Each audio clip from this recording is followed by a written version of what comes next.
Hey guys, coming to you with an impromptu video. I know I'm usually in the house, in the studio, but today we're just in the car.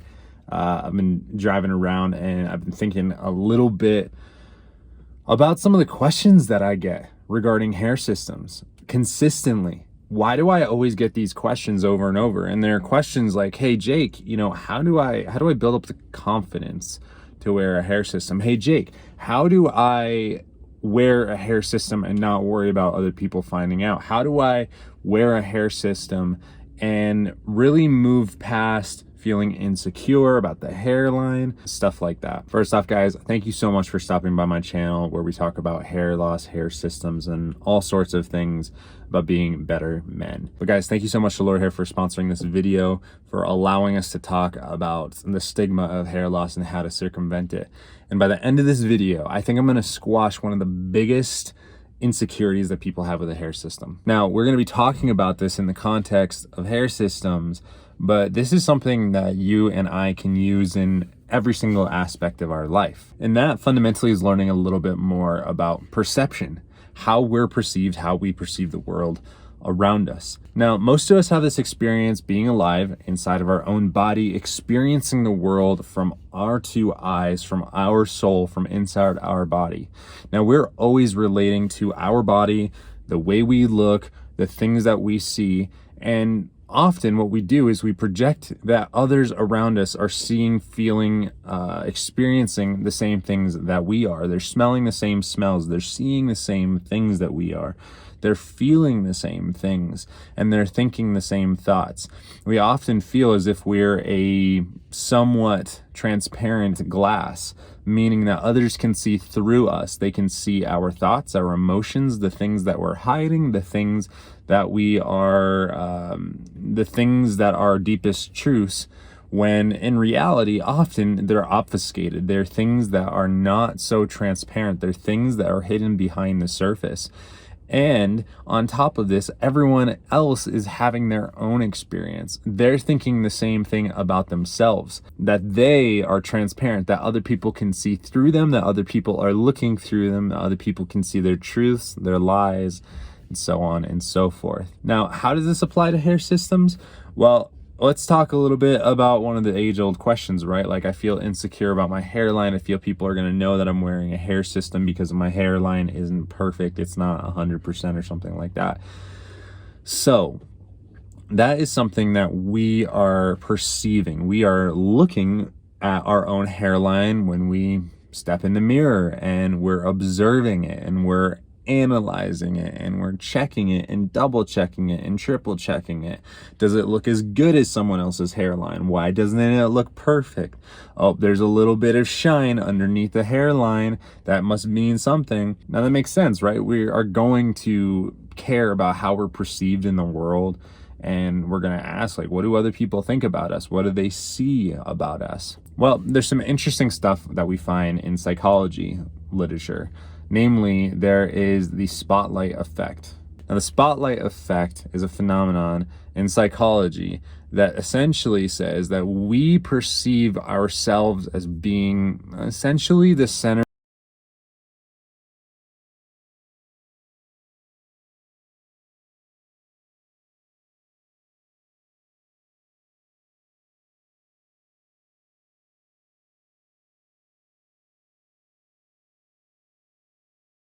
But the interesting thing about this that we've just mentioned is just about everybody feels like they're having the same experience, that other people are observing them, that the spotlight is on them.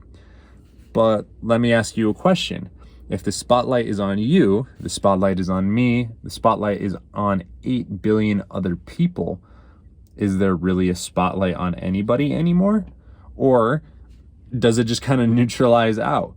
If everyone is so in their own heads about themselves and about their own experience and how they feel that they're being perceived, how are they perceiving us to that same level, right? Now, this is something that can be hard to get our heads around and to think, oh wait, there's something to that. Maybe people aren't actually looking that intently at me or fully analyzing every facet of myself and can see something subtle like, okay, that hairline isn't perfect, or oh, the density of that hair system is a little bit off. So what I like to think back to is whenever you watch a magic show, look up any magician on YouTube, look up a live show, really any of this stuff. Now, these are people that are practiced in deception, in sleight of hand, and they learn from the very beginning of their practice that people can be deceived. People are easily deceived with really just a couple, with really just a couple slight modifications to how and when they do things. People can make you look over here when over here that they're causing a whole bunch of shenanigans to be happening. And this is something that like blew my mind. I think I'm really, really conscious of this because when I was younger, I used to practice magic tricks. Don't ask me to do any, I'm terrible at them. But I always was really intrigued by the ability to hold something from somebody and prepare something for them to be mystified, right? As simple as a card trick. It's very, very interesting, like simple, but interesting at the same time. And then this happens like literally every single day in cities when people get pickpocketed. They bump you over here while they're picking your wallet over here. And to think that, when we're going around, that people are going to be looking at our hairlines, or they're going to be looking at slight imperfections in our hair texture, density, color, all this kind of stuff, while at the same time they're thinking about, hey, how do I get better at my job? How do I get my promotion? How do I get my wife to stop being angry at me? Gosh, I'm hungry. I should probably go to the gym. I need to redo my resume. I need to, stop doing this job that I hate. I should probably go live my life. Just endless things that are inside of a person's head. There's thousands and thousands, I think, that each of us have inside of our head. And then in the middle of that, they're also being incredibly perceptive of not only us, but everybody else around them, and everything that is off or different or slightly out of place. It's just not logical when we put it into context like that. It just doesn't make sense, right? And like I would ask you to think about this, to ponder on this. Like if you're having insecurities about anything inside of your life, like we're talking about the context of hair systems right now, but anything inside of your life, if you feel like people are going to know something, whether you have like a medical illness or you're wearing a hair system or something, like think about this. Like, do you it's not possible for you to hold in your mind what everybody around you is doing in every little nuanced thing. You may pick up some things because you're predisposed to recognize them, but think about all your coworkers. Can you pick out every single nuanced detail? Can you even remember what they were wearing yesterday? Every single one of them? Can you remember every single conversation that you had? Very explicit things that were communicated to you? Probably not.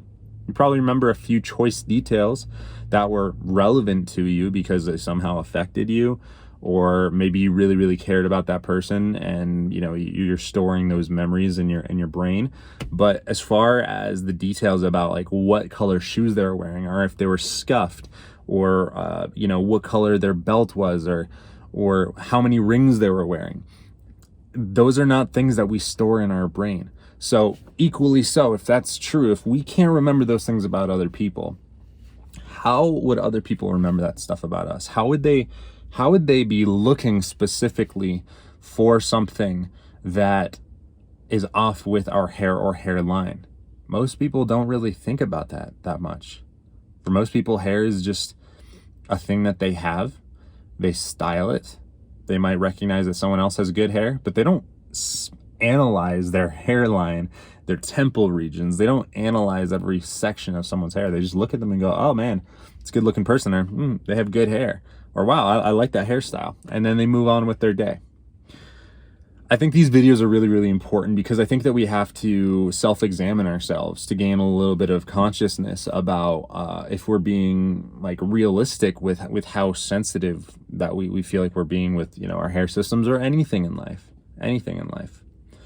And guys, I want to say thank you for, listening to this video right here, because I think that, these videos are really, really important.